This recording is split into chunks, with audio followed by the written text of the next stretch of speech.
Welcome, everyone. Okay, well, let's get started. My name is Andrea. I'm with the Parkinson and Movement Disorder Alliance. We're the nonprofit that's hosting this series. Always great to be physically distanced, but socially connected via Zoom. And I would like to introduce our wonderful neurologist, host, facilitator, Dr. Indu Subramanian, who can tell us a little bit about our guests and what we're going to be talking about today. Yeah, well, thank you, Andrea, for the introduction, and so great to see all of you out there still. I'm so sad that we're still socially and I guess physically distanced, but socially connecting in this virtual space. And it's just so important to continue to try to connect with each other, and globally and internationally. It's been just a really amazing sort of building excitement towards the movement disorders meeting that's coming up in the next week and a half. And just this amazing, the book launch of Ending PD, Ending Parkinson's Disease has made everyone just think about things and missions and, ways to advocate for really ending Parkinson's disease. And after some of the interviews that we had with Mike Oken and Bas Blom, we had Alberto come on and teach us a little bit about the science behind some of the new concepts that he's been really trying to define in this amazing book. And I got to meet Ben through that. And Ben is one of our PD Avengers. And the PD Avengers are these amazing group of folks that we're going to be sort of featuring throughout the next month and a half in a vote of unity and excitement around this advocacy that's happening. And the PD Avengers, just so you guys know, Ben is our first PD Avenger. We'll have a couple next week, and then I think 2 at a time for the next 6 weeks. But I'm just so excited to hear all of their stories, because many of them have just really changed the landscape of Parkinson's and really are fighting on your behalfs as patients, fellow patients, to really make a difference out there. And I've just been really inspired. And I think that we'll learn about how a single patient who gets a diagnosis, who is in a foreign country and is thinking about his own body and this disease, can think about ways to really make a difference, and literally has spent his time since that day, I think, transforming the world of Parkinson's, sort of through writing books and talking to doctors and really thinking outside the box. And Alberto, I think you and I have been amazed at the work that Ben has done. So I'm excited to have this conversation with you. So just to introduce, Ben Stecher is a fellow Canadian. He grew up near Toronto, in a suburb of Toronto. I'm from Hamilton, Ontario, Canada, proud Canadian as well.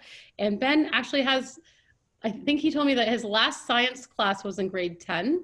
But when you look at this book and read it, it's really very dense with science. And he's really taught himself from the ground up about the basic science, about all the things that matter out in the world of Parkinson's, and is really, really inspirational.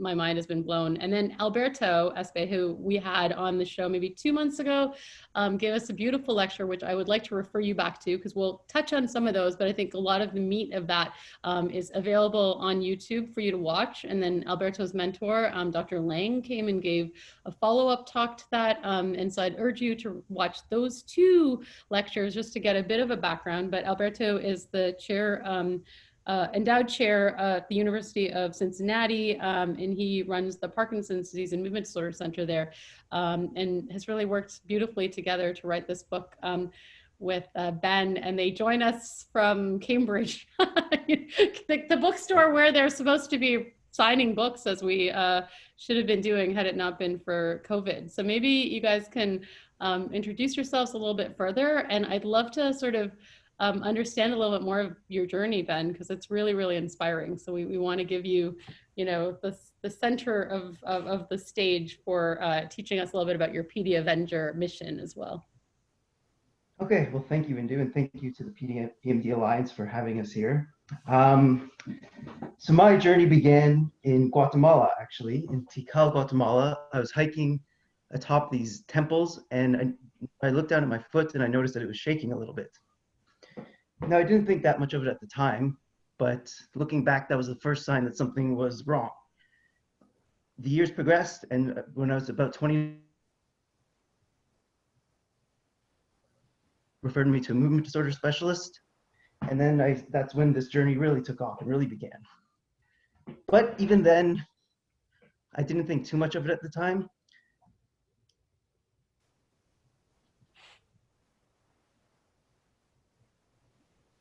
about the science. And as my symptoms progressed, I realized that I realized how much trouble I was in, basically.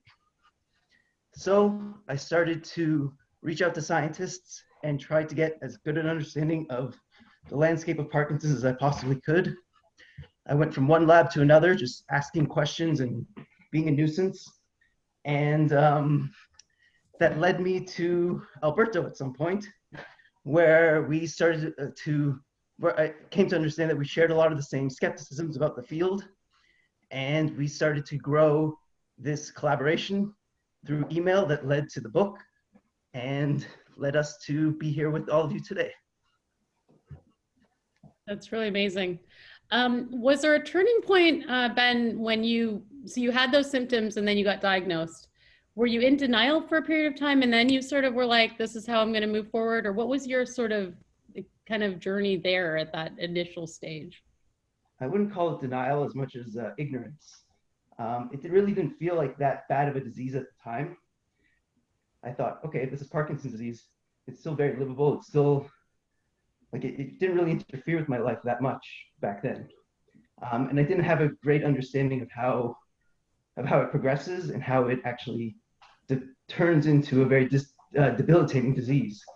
So it took a while for me to come to that understanding. Once I did, there was some denialism at a time, and there was a point in which I didn't know how to progress forward. I didn't know what I wanted to do with my life. But then at some point, I just kind of realized that I needed to tackle this full-on head of steam. I realized that it was going to become a little bit too important to me personally to just leave into the hands of others. And at that point, when you sort of tackled it, you know, full steam ahead kind of thing, did it change something inside of you? Do you feel like your symptoms sort of changed in a way that were in a more positive way? Like, is there some empowerment sort of sense that you feel feeds your sort of journey and has helped you in some way that is a, you know, a positive sort of sense of this mission? I would say psychologically it was a big boon because one of the biggest challenges early on was that I just had no concept of what was actually going on in my head. And I had no basis for understanding what I was actually experiencing.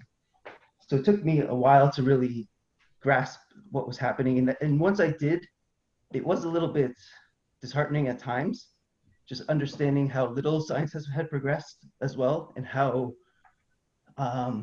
difficult it was to treat this disease and how difficult it was to develop new therapies for it. But I slowly started to realize that there were things I could do to push things forward. And it was in that journey to how I could help push the field forward that I've really come to accept and almost see it as a blessing of sorts, that I now find myself in a position where I'm able to affect change in this field. That's amazing. Did you feel like there was a lot of resistance to having a patient be so kind of pushy, and well, you said you were a nuisance or something like that? Did you feel like the doctors were like, stay in your lane, we're the doctors, you're the patient, what was your sort of sense of people around you? There was a little bit of that for sure. And it took me a long time before I gained any credibility. So early on, I would send probably like 10 emails out to scientists trying to get interviews or come to understand what they were working on, and I would get probably one response back. Now it's kind of flipped, and I get almost 10 emails for every one I'm able to reply to. And there is kind of in this field, it is a very traditional, very conservative group of people, I would say. And that makes it hard to enter this field and to really start to get your opinions listened to. But with enough persistence and enough dogged determination, I was eventually able to convince them that I had something to contribute. That's amazing. Could you teach us a little bit about the PD Avengers and what your mission as one of the PD Avengers specifically is? Because I understand that you've broken them up a little bit, and we'll have a number of them, so you don't have to talk about everybody else's role, but what is your mission for that? Maybe you could teach us a little bit. So yeah, the grand mission of the PD Avengers is to end Parkinson's disease. Now, it's an audacious goal, but I think it's one that is solvable in our lifetime. It actually was sparked by another book that you mentioned before, the book Ending Parkinson's by Ray and Bass and Michael and Todd. Yeah. Um, but it's now grown a little bit. We now have quite a number of members, and we're starting to focus a little bit more on some of the more practical things that we can do to push things forward. One of the more, I think, impactful missions that we've taken upon ourselves is to ensure that people everywhere have equal access to treatments. So this was spearheaded by Alberto Thomas, who is now launching a campaign to ensure that people in Africa have access to the medication that so many of us here in the West kind of take for granted as having easy access to. And you're sort of the research sort of king, I was told by at least Rochelle, who's one of the Avengers as well. So could you tell us about what your hopes are in the research transformation of things? Yeah, so it's hard because it's difficult for a lot of patients to come to a good understanding of the research and where research should be going. So it's taken us a while to kind of orient ourselves around how exactly we want to tackle research and what we want from the research community. But the book, this new book, Brain Fables, and later this month, Alberto Espay will be joining us to talk to the Avengers as well, I think will help guide us in a more concrete direction towards things that need to be done to develop the precision therapies that eventually we're all going to need.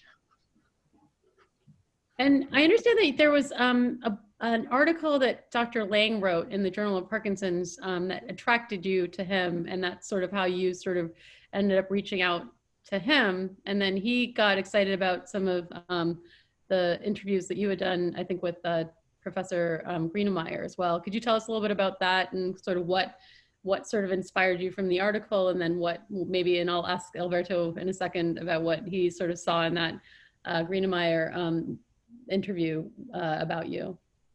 Yeah, so in that article, it was printed at the end of 2019 in the Journal of Parkinson's, or the end of 2018, I should say. There was one table in particular that really struck me as being just like a work of genius. It's a table in that article, and it's not really about Parkinson's per se, it's more about biology and some of the ramifications of some of the things that we've learned of late. I think it's titled Some Ideas That Should Die. And it's really just a fascinating read. It's a fascinating glimpse into some of the unknown aspects of biology and its implications for us as a society and as human beings, really. And I asked Tony about it, and he said the person you should talk to, the real brains behind all of that, was Alberto. And so I reached out to him and began to be a nuisance to him as well, until the point where I think he realized that I had something to contribute to some of the work that he was doing as well. So enter Alberto. I will hand you, maybe you could tell us how annoying Ben was maybe at the beginning, and then what sort of, because I think as doctors, we, are the cheerleaders for our patients, but we are definitely usually the ones many of our patients bring us a lot of information that they downloaded or whatever, and it's sort of a balance between, how much focus to spend on those sorts of things, and then you're trying to deal with the symptoms and everything else.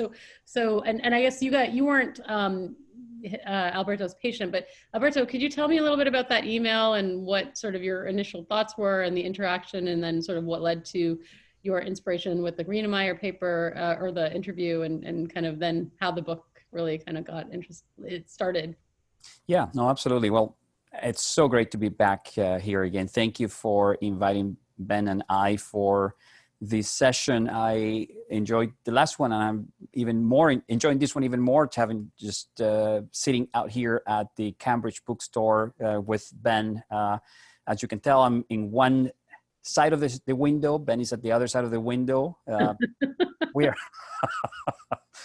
So it's an interesting situation. Ben did several things that were highly impactful on me. The first thing is, of course, that Ben is working,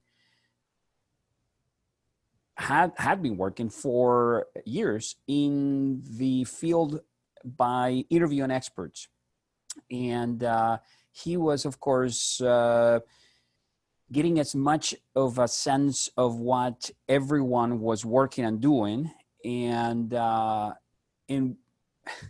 think that there were these two elements. One that Ben already mentioned about the article on how to rethink Parkinson's that appealed to him.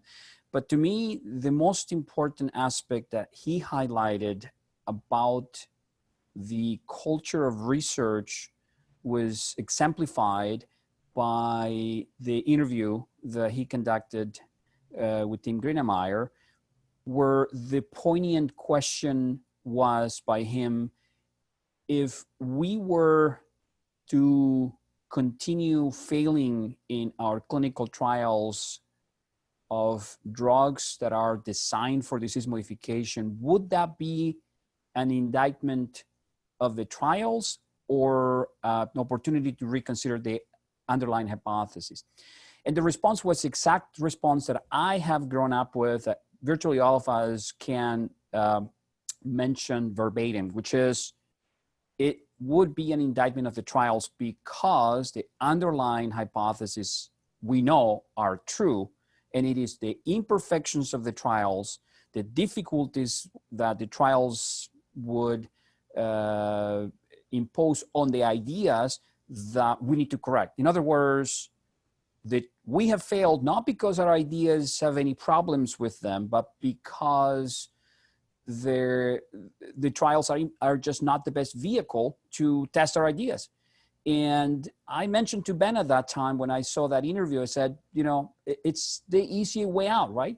Why should we claim responsibility for negative trials when we can blame it onto the trials themselves? And the trouble is that you can do that once, maybe twice, but you cannot do it for 40 years. You cannot do it for 40 years. But we continue saying that to ourselves. In the year 2018, and this is a story that's put into Brain Fables, there were 2 trials for Alzheimer's. And by the way, the trials on Alzheimer's have all been very positive if you think from the vantage point of what the drugs did. The drugs were intended to reduce the amyloid in the brain, which is very similar to what in Parkinson's is being currently done, to reduce the alpha-synuclein in Parkinson's. We're borrowing that from the playbook of Alzheimer's research. That year, 2 studies were published that were negative. Now, those 2 drugs did exactly what the drugs were intended to do. They actually cleaned the brain from amyloid, which is, we think, the toxic element, as we have hypothesized, that leads to the development of Alzheimer's. It so happened both studies were negative, but in one study, the outcome was nil, futile completely from the standpoint of cognitive function, and the conclusions of the authors was, this means the next study of the same drugs should use a higher dose. The other study was also negative, clean up the amyloid just the same, but it turns out that that study made people worse, and their brain volume atrophy accelerated. Conclusion, the next study should test a lower dose. So the problem was not about the underlying assumptions. It's those darn trials had a problem with the way we chose the specific dosage. So if it comes to the point where the studies are never going to reject our hypotheses are unfalsifiable, we cannot make progress because we will continue to hit ourselves in the wall time and again. And that idea, I think, resonated very much with Ben. We recognize that other fields of medicine have learned from their trials, their negative trials, and they've reconfigured their hypotheses. So neurology and psychiatry are the 2 fields of medicine where we insist that clinicians, such as me, are the ones that provide the gold standards against which to validate biology, against which to understand the treatment effect. And other fields have said, why clinical judgment should be part of it. It should be all about the biology of the subjects and, of course, the context in which each individual has a disease. So we have come to a point, and I think this was the greatest point ultimately that led to the book, where we've accumulated this tremendous idea about what Parkinson's is. We have the most compelling, very logical way of when Parkinson starts, how it progresses, all of that. And yet all that knowledge applies to no one with Parkinson's. All that knowledge is not helpful at the moment we're going to see someone in front of us at the bedside. And that's sort of why this book is so critical. And I think that the book will succeed only if patients take it as a call to arms. Because as Ben pointed out, we neurologists are very traditionalists. We think very highly of ourselves. We think we're always right. And unless we have forces from outside telling us, what are you guys doing? And why would you think that you're not meeting the definition of insanity by doing the same exact thing time and again? Now people say, no, we're not doing the same thing because it's different molecules. It's only different molecules, but the exact same approach. That's really interesting. So, so I guess you got together, and then tell us sort of why a book and why this type of book, and who's your audience, and what is your, what are you hoping to achieve by, this type of book? I really, commend you for it. It's, to me as a neurologist, it's really interesting. I think the stories of going through the history, of from the beginning, comparing it to other disease states like Alzheimer's is fascinating. What is, the person that's out there, Peter, for example, who's now claiming his Canadian heritage and is also in Orange County. So he's writing Toronto/Orange County on the chat. So what is Peter gonna, take from this book, or what do you hope that Peter takes from this book? And I don't even know. We can maybe ask Ben first, and then Alberto, you. So I guess for patients in particular, it comes down to one very important and very controversial question. At the moment, the tools that we have to accelerate progress is enrolling in clinical trials. And we have very difficult decisions to make about which trials to enroll into. And often our choices are limited as well, but most of the information that we get about which trials might be beneficial for us comes from our doctors. And this is, again, a touchy point and a difficult subject to breach as well, because I don't want to belittle any of the work that's been done out there. I think everyone in this field is in this for the very best reasons, and they genuinely want to help people progress forward. But we have to ask ourselves very critical questions about which trials have the biggest chance of actually producing a positive result and progressing the field forward. And that's kind of what we challenge in this book, is that a lot of the trials that we've spent years researching and funding might not be the ones that actually have the best chance of helping people at the end of the day. And Alberto can elaborate on this a lot more, but in the end, it comes down to one important question that I think we all need to be asking our doctors whenever they recommend a trial to us. And that is this trial the right trial for me specifically? Not just because I have Parkinson's, but because there's something about me that fits this trial. Correct. No, that's exactly right, Ben. And here's the issue that I see from the chat box, that I think people know that this is true, right? That we are each individuals. When you look at Ben's Parkinson's, you cannot possibly say that's the same disease as anybody else you can think of Parkinson's, right? Just the age difference, the expression, everything is different. So we all know that Parkinson's is not one disease, but we are all okay with the cognitive dissonance that we will find a cure for Parkinson's. So if any in the audience that's ever received a mailer that says, give us your money, this foundation will cure Parkinson's, if you give us your money, isn't that cognitive dissonance? Isn't that admitting that we can have it both ways? We can both admit that Parkinson's is not one disease, but we can hope for a cure for Parkinson's. We cannot. We cannot have it both ways. No other field of medicine has had it both ways. None. So this is not one disease, and people know this, but we are not willing to break away from the cognitive dissonance. So the who part on trials is missing, right? We're having trials for Parkinson's, the disease, forgetting about who the specific treatment we are testing would be best for We suspect that we know this disease very well. Therefore, that treatment we're going to test in animal models of the disease has worked really well. It must therefore work on anyone with Parkinson's, because we know Parkinson's well. Our models are great models of Parkinson's.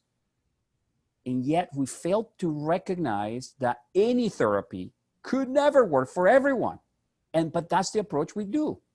So the book is meant to galvanize people into finally recognizing that it's important to walk the talk about the fact that we are each individuals, that Parkinson's is a construct, interesting, but it plays out differently in different people. If we're able to eventually understand why Ben developed Parkinson's, the answer to that question will apply to Ben and very few others. And therefore, the treatment that we would design for Ben would apply for Ben and for few others. That treatment, if it were to be given randomly to everyone else, we could have either futility or worse. We could conceivably make people worse. So when we are considering as patients participating in a trial, that question that Ben posed is critical to ask the physician, why me? And the answer, because you have Parkinson's, should never be enough. Tell me, you should ask as a patient, what is it about my biology that would render me specifically suitable to adopt the risk that you're asking me to because of my particular biology? And who are you excluding from the study? Because if you are just taking everyone with early Parkinson's that, of course, doesn't meet a variety of other clinical criteria that would be excluded, that's not sufficient. Now, we, by the way, also think that part of the reason we failed has nothing to do with the fact that we don't know what Parkinson's is, but that we have used therapies a little too late. And that ultimately, the success will come when we start treating patients at the prodromal state. That's the state before we can make a diagnosis at the bedside of Parkinson's. And the answer is no, that's not going to happen. That's even worse, because people with any prodromal manifestations can or cannot even evolve into Parkinson's. There are other diseases that they can evolve into. And if we are admitting already that Parkinson's is more than one disease, then the problem is magnified when we think about someone who is at the prodromal stage. So I think that this book has to generate the questions that patients would ask their physicians. The consequence of that will have to be that the studies we're doing have to stop. They have to stop. We cannot just do more studies. We cannot just put more into the same model.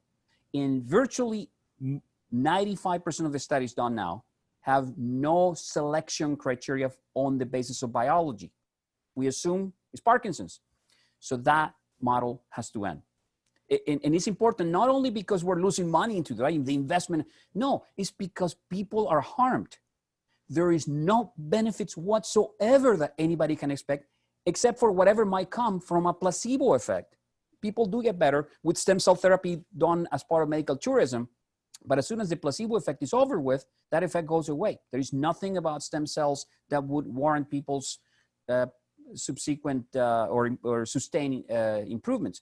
So I think that we just need to make sure that as patients and as patient advocates, we're going to be asking tough questions of ourselves, of our physicians, of the clinical trialists, of scientists, because the who part on anything we develop must be part of it. We cannot develop therapies for a disease. We have to develop therapies for individuals with a disease, and those therapies will vary depending on who we are talking about. And I just wanted to clarify one point. What we're talking about is disease-modifying therapies, not necessarily symptom-modifying therapies. So those are kind of two different buckets and require two different approaches. Very good. And that's great. Thank you for pointing that out. In fact, the development has always been under the assumption that what has worked in the model of developing symptomatic therapies will work for disease modification.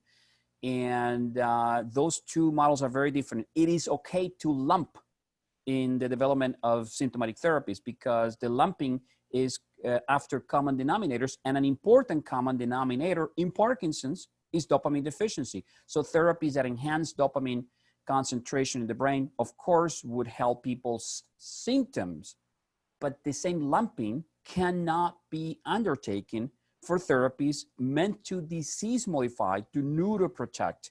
Cannot be. That requires splitting. Okay. So just to clarify, so the symptoms of Parkinson's, we have therapies for, like levodopa, things like that. The sense is that if you take levodopa, you can move better, and you can, regardless of who you are and what the baseline etiology is, that movement that's better, maybe help you exercise and, be more fulfilled in your life purpose, And that's a good thing, to try to continue to use those therapies for symptom treatment. Then there's this other category of treatments. We've used the words neuroprotection, disease modification, and maybe you guys can spend a minute or two. We have talked about that before, clarifying that, but that's sort of a sense of how to change sort of this from progressing forward. And that you think should be customized, because no one patient with Parkinson's from a cellular and etiology level is exactly the same as somebody else. And so we should customize those and get to the bottom of it, in a sort of, not in a lumping, but more splitting and sort of dividing. And somebody wrote dividing and conquering here. So I think that makes sense. Maybe Alberto, you can briefly just talk about, disease modification, neuroprotection, and also you talked about the prodromal. Maybe just talk about those things just for the guests that are on the call today. Yes, absolutely. So disease modification means altering the natural history of someone's, of usually a population's slope of decline. Neuroprotection is a term that we tend not to use as much because it requires confirmation that the change in the slope of decline has to do with the preservation of neurons. And the only way to demonstrate that would be to do serial biopsies of the brain or some other method to quantify brain volume, which we don't have it at the moment. So neuroprotection can only be surmised if we were to ever determine that the natural history of someone's disease has changed. The disease modification has been confirmed. Then prodromal disease is the point at which you have symptoms, but they do not meet criteria for Parkinson's. Now, let us remember that the way we diagnose Parkinson's is as follows. You have tremor? Checked. You have slowness? Check. You have a little bit of walking difficulty? Can check, but optional. You have a little bit of rigidity? Check, usually present. If you have two of those four, with slowness being the core feature, and then if you have nothing of what's referred to as red flags to suggest other Parkinsonisms, then a doctor would say, you have Parkinson's disease. That becomes the point at which anyone's symptoms that were vague have magically converted into disease. So the state of prodrome is a made-up category that essentially says people have stuff and we don't have names for, must be prodromal for those who go on to develop Parkinson's. And for people who develop Parkinson's, they tell us that they have had problems with smell for a while, that they have some sleep difficulties, some of them acting out the dreams, that they have constipation, that they may have depression. And so that's so common that we have elaborated this construct by saying, when you have those things, you have a prodromal state. And if we ever see a tremor at the bedside, then you've magically, quote, phenoconverted. This is a term we use by saying you have moved from a prodrome to a disease. All of that completely made up. Now, who are we to say, I hereby tell you, you have Parkinson's? I'm sorry that I cannot do a test to prove it to you, but hey, I'm an expert. That's how we do it. And that is no longer valid. No other field of medicine outside of neurology and psychiatry apply clinical criteria and justify their thoughts by saying, hey, you have breast cancer type 15 of the 20 types of breast cancer that are molecular identified. Nobody says you have this type because as my expertise, people would say you have breast cancer and I have no idea what it means for you. We would have to do a number of tests before we identify your disease. Now that's the model that the neurologists of the future should do, right? Based on all I can see at the bedside, this is what we call Parkinson's.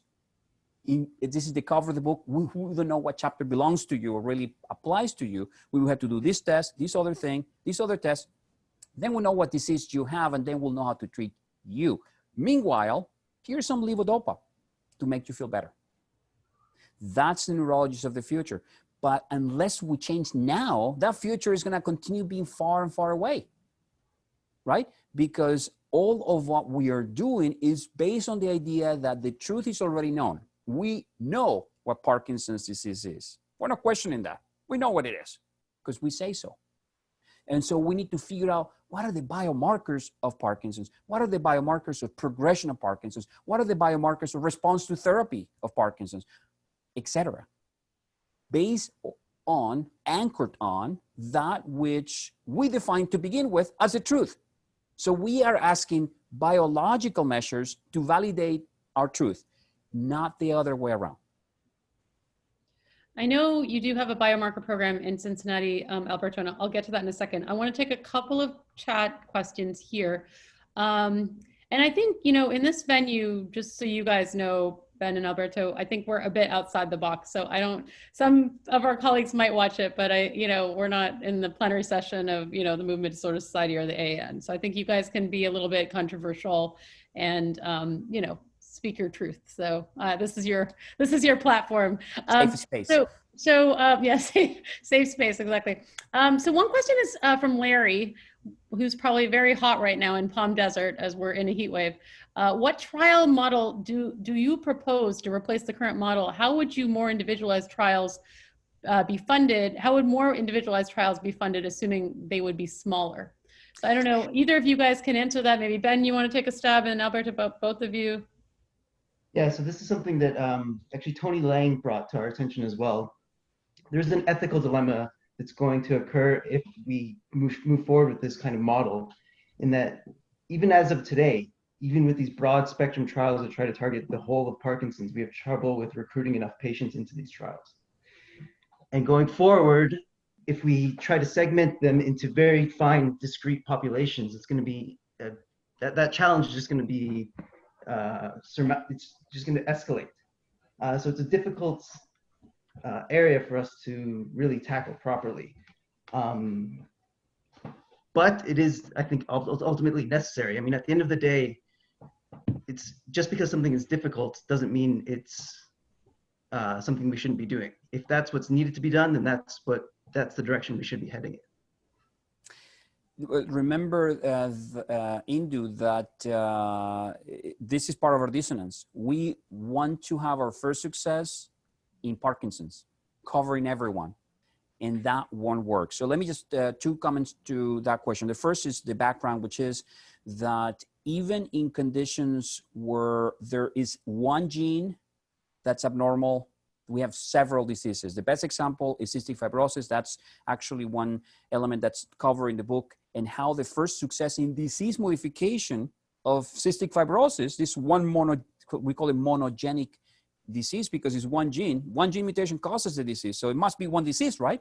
And it isn't. The first success happened to only be good for 4% of individuals with cystic fibrosis that had this specific type of mutation, and therefore some changes on the enzymatic level that were unique to only 4% of individuals. So they had to exclude 96% of individuals for the trial. But when they did the trial in a small way, they got the first success.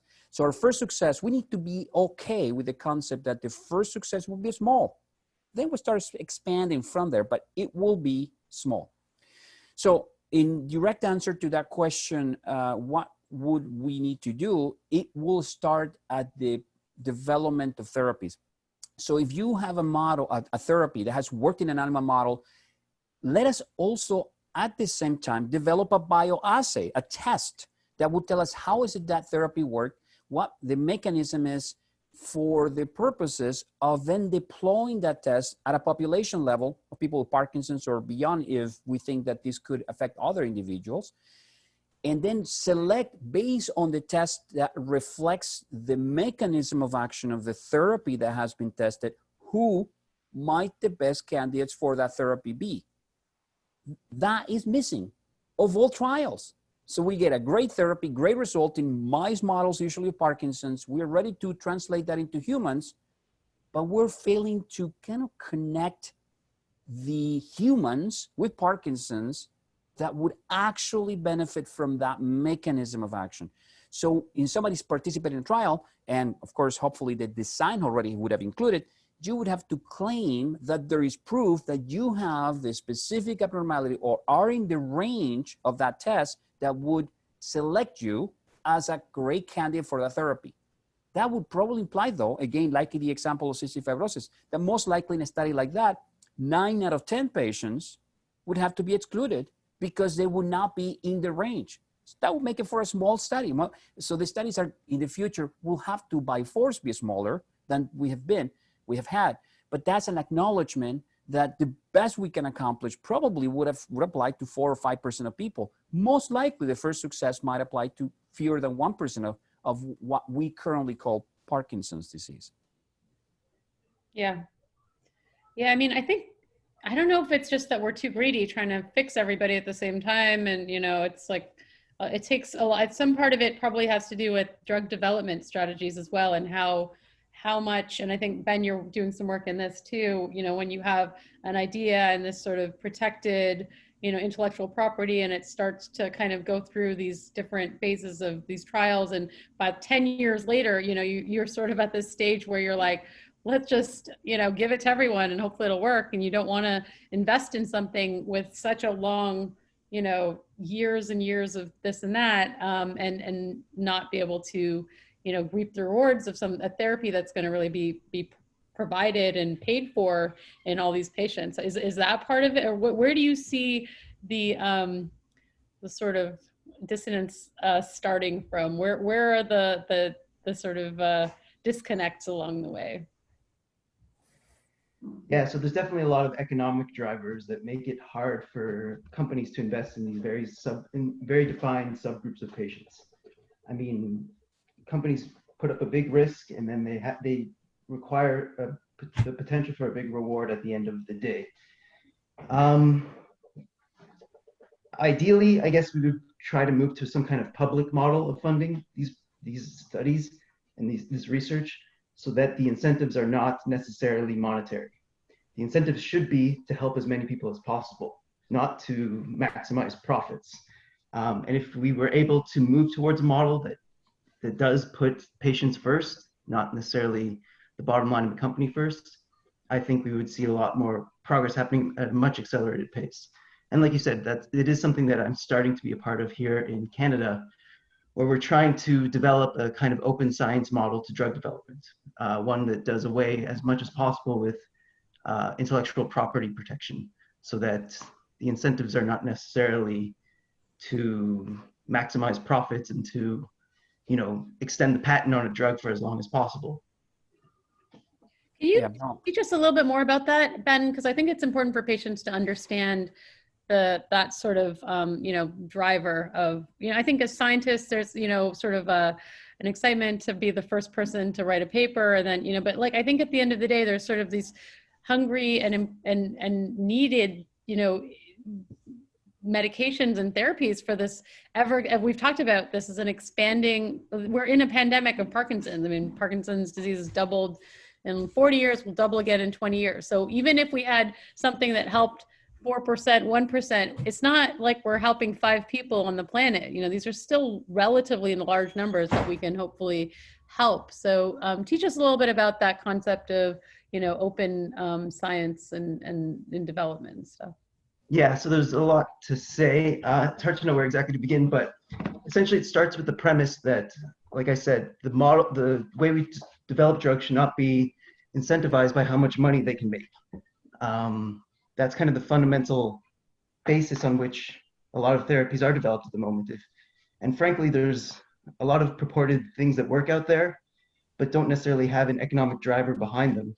So it's hard for drug companies to pick them up and hard for funding bodies to push them forward.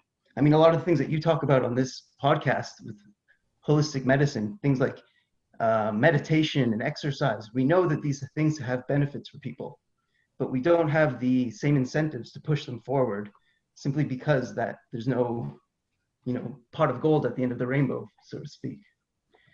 So yeah, I think we just need to do it as much as possible to ensure that the incentives are aligned with the needs of patients rather than the needs of pharma companies per se or anything of that sort.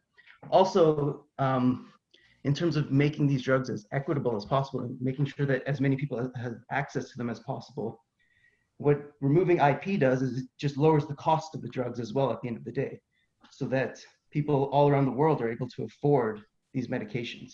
Right now, there's some pretty stunning statistics about even levodopa and how many countries in the world don't even have access to this staple of treating Parkinson's disease. I mean, it's really a testament to how we failed as a society in some sense that we put these monetary incentives ahead of trying to help people actually live better lives. Yeah, well, I think this type of programming supported, by our folks at the PMD Alliance, which is a really amazing advocacy group. We have patients like you guys, the Avengers, that we're hoping to showcase really and bring this attention to the world. I think, this pandemic has allowed us to have some, the ability to reflect a little bit and have access with these, videos that are out there and anyone can watch. And hopefully we can forward this around and really get some hype around this. And then we have, scientists like you, Alberto, that are just doing this amazing work and fighting the fight as well. So I think we can maybe come, join hands outside the normal box, right? So Alberto, teach me a little bit about your biomarkers stuff that's going on in Cincinnati. Yes, thank you, Indu. The biomarker program we have is in its early phases. It is one study, it's the first of its kind that abandons the idea we know what we're talking about when we say you have Parkinson's, you have Alzheimer's, you have PSP, etc. They are labels we created. Each of them are just a logical sense of what we see, but they are not a reflection of biology. So what we're doing is opening the opportunity for us to study people at different levels with different diseases of neurodegenerative nature. And while we, of course, use the labels simply as a criteria for entry into the biomarker program, what we're doing is collecting a variety of biospecimen samples, not spinal fluid, because spinal tap would be very hard to do in a large population, but blood, urine, and actually stool specimen for microbiome related analysis. And then we are in parallel developing bioassays of therapies, many of which already are available, gathering dust in the proverbial pharmacy shelves, that have no bioassay, no test that tell us how that therapy worked, what's the mechanism by which it would then be expected to modify someone's disease. We would then be using the samples, the specimens collected from the people coming in. We would be testing those samples with these particular tests to be able to determine who is in the range that for that therapy would make that person a potential candidate. So the way we think of this program is that rather than what has been done, which is let's find out what the biomarkers of progression are for Parkinson's, or what's different between people with versus without tremor, or what's different between people with versus without dementia, we're actually asking what kind of aging is funny and can be measurable, about which there is a therapy that affects it if individuals are away from where they need to be. And so it's a matching program of therapies to people. The matching that has never been done because the assays created for each of these therapies has never been used in any of the trials. The trials have essentially recruited people based on what we call them, not based on what they would have biologically, based on any type of testing. So that's what this is. We hope to be, but the recruitment has been tremendously affected by COVID, as you can imagine. The idea, of course, is to try to bring that up again. We are aiming at 5,000 individuals, 4,000 with Parkinson-related conditions. We're very, very vast into and have a low bar as to who qualifies for that, as well as people with Alzheimer's and any kind of Alzheimer's-related dementia, again, with a low bar for inclusion.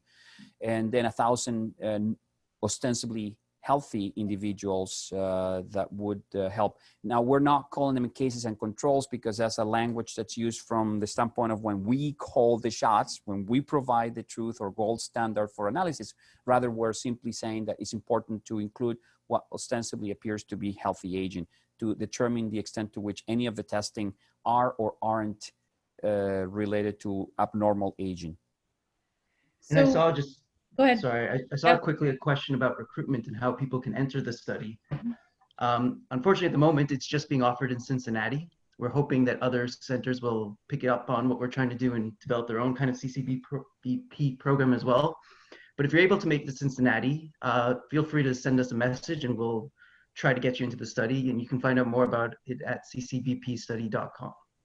Yeah, and we posted that link in here, and that's amazing. So if people were able to make it to Cincinnati, not that we're not telling anyone to get on a plane or try to, do anything crazy in the pandemic, we will, this will be going on after as well, and everyone stay safe. But, if let's say somebody were to be in a neighboring, city or somewhere in Ohio or something like that, what would be the process, guys? Would it be, so they reach out to you on there and then they would come and then would they be examined by you to get some sense of the symptoms, or is it just purely sort of a survey of some sort and then collecting these specimens?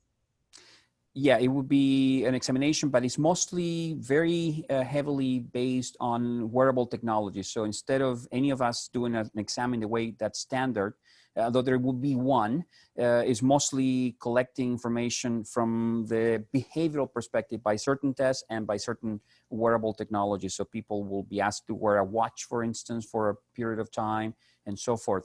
We don't think that's the most important information. The most important information is biological, but we eventually would like to understand the effects of a biology of interest in terms of how it is expressed and based on the measurements. All contact information is in that website that you mentioned, ccbpstudy.com. And in fact, there is a place for anyone to contact us there. The commitment is one visit per year. So conceivably, once we're at a phase where we could increase recruitment, people can come from other centers.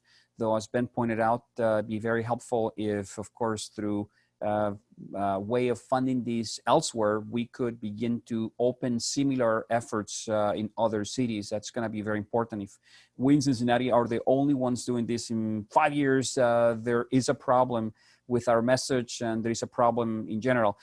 This reminds me, there was an interesting comment on the chat that's related to participation in research.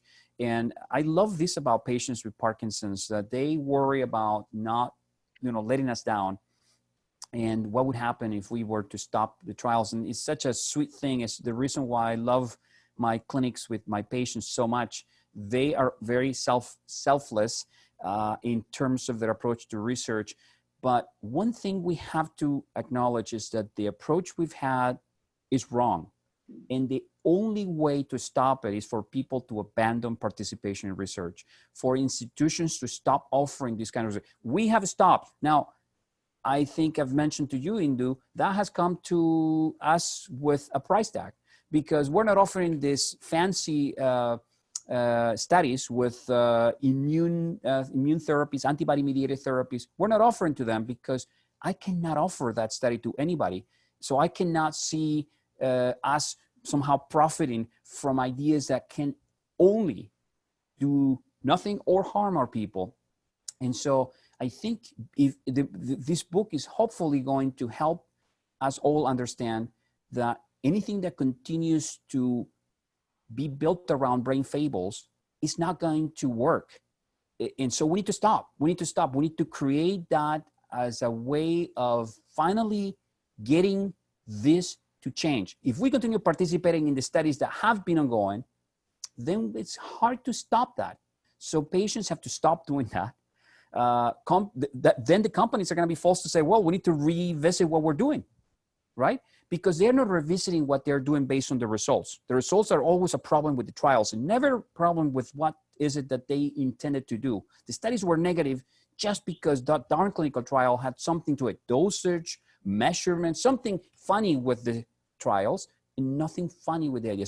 So really, to me, I cannot think of anything more powerful than patient organizations, patients themselves saying, I want to stop my participation in this research trial. I don't think that this will ever help me, right? So we have to be a little selfish in this case. And that's why I started by saying people are very selfless. And I think they will not abandon, and they trust their doctors. And of course, as Ben pointed it out, doctors are doing studies not with the best of reasons, Nobody is, of course, looking at these studies as purely financial means for their institutions. They are doing it because they think that this is good for their patients. But what this book is about is in looking at the data that has led to these many trials from just the data alone and letting the data speak. And when the data speak, a different story emerges. So we have to stop doing these trials. That's the first step, to recognize this is gonna go nowhere. And that's gonna create the pressure to finally make the meaningful changes we as a society need to do. That pressure is on our patients. It's not gonna come from us. Well, that's pretty interesting. Hopefully we'll have a book, another one of these at some point. I hope we're out of the sort of crisis of pandemic right now, but I hope in a year or two we'll have Brain Truths as the follow-up book because we've figured out a new paradigm. So Ben, I want to give you the last 3 or 4 minutes. This went by like super fast, and I know we were looking forward to this, and Alberto and I were talking, and Ben and I were talking, you guys were talking, and so we'll definitely have you guys back because I think there's a lot of hype and chats, and lots of people are having alarms going off in their head and things like that. So definitely, a lot of important topics that we've talked about. Ben, give us some thoughts about where you draw inspiration from, where your hopes are of, where you see, patients going with this, and what you hope that a patient who's watching out there will actually do. So I guess I draw inspiration from I remember when I first got diagnosed, I had my only reference points for this disease were Michael J. Fox and Muhammad Ali. And I went back and I watched Muhammad Ali light the Olympic torch at the Atlanta Games in 1996. And I think other people look at that moment as like a great act of courage by this brave man. You could see the struggle on his face, and you could see how difficult it was for him to be in that moment and to do the things that he was asked to do. But he did it nonetheless. And in the end, as like Tim Hague has a great book called Perseverance, it really is about perseverance and like developing that kind of mental and physical fortitude to keep going. And in addition to that, it's also about adaptation. And this is something that I wish more neurologists and neuroscientists would learn from their patients. I think to be diagnosed with a disease like this, you have to become adaptable. You have to be able to adapt at any given moment and to changing circumstances and to the changing tides that this disease brings upon each one of us. And I think what we're asking as patients of the whole neurological community is to be a little bit more willing to adapt to the present moment and to our specific needs at this given time and place, and to realize that, as Alberto said, we've gone down the well-trodden path that has led us to where we are today without any disease-modifying therapies that actually enable us to extend the quality of lives that we have. Going forward, we'd like to see, I think, a new approach that has possibly a little bit more potential to actually end in therapies that have the ability to prolong the quality of lives for all of us living with this disease. And I'm going to ask you one last question, Ben, because I'm going to ask this of all the Avengers. So get ready, Avengers. I'm going to ask you this. It's unfair to Ben because I'm asking him this without prep. But if you could say one thing to yourself now that you know what you know, the Ben from when you were 29 and got diagnosed with this, what would you say to yourself? I probably would have told myself to embark upon this journey that I've been on a little bit sooner. It took me about 2 or 3 years to get my head around it and to really, and at that point I left my career behind in China and delved into this full time. I kind of wish I had done it sooner because I feel like the impact I would have been able to make is greater than the one I've been able to. Yeah, that's would have been my advice, but it's not for everybody. I mean, everybody has to take it on themselves and come about this their own way. But I wish, I guess, I had embarked upon this journey a little bit earlier than I did. Alberto, you already know what I think about you, so I'm not going to say anything to you. But Ben, you are an inspiration, truly. I'm proud that you're Canadian, and you've taught me a lot just in our few conversations. And I did take science past grade 10 and some and beyond, but there's no way that I would be able to write a book like this, even with all of my knowledge as a scientist, you know, from med school, etc. I'm just inspired by you because you really have taken the time, the diligence, the, you know, perseverance of, you know, knocking on doors, not taking no for an answer, and connecting people in a way that is truly, I know, not easy, because I know that this is a fight for you, but it's a fight for you day to day because it means something to you. And I think that's really inspirational. And hopefully all of us can, you know, find that purpose, find that meaning, and see it in you and be inspired. So I so appreciate you taking the time, and, you know, we'll be cheering for all of you Avengers and wanting to hear your stories, and we'll continue to feature each and every one of you. And hopefully if there's anything else you want to say, you can say it now for a second, and otherwise I'll pass it on to Andrea. Ben? Go Raptors.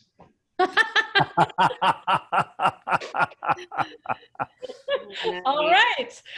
Okay, Andrea, for anyone who doesn't know, they're a team in Toronto, and we named them as I was growing up. We had this competition as to who would come up with the best team name. I like Raptors. It's awesome. All right. Well, great great final statement.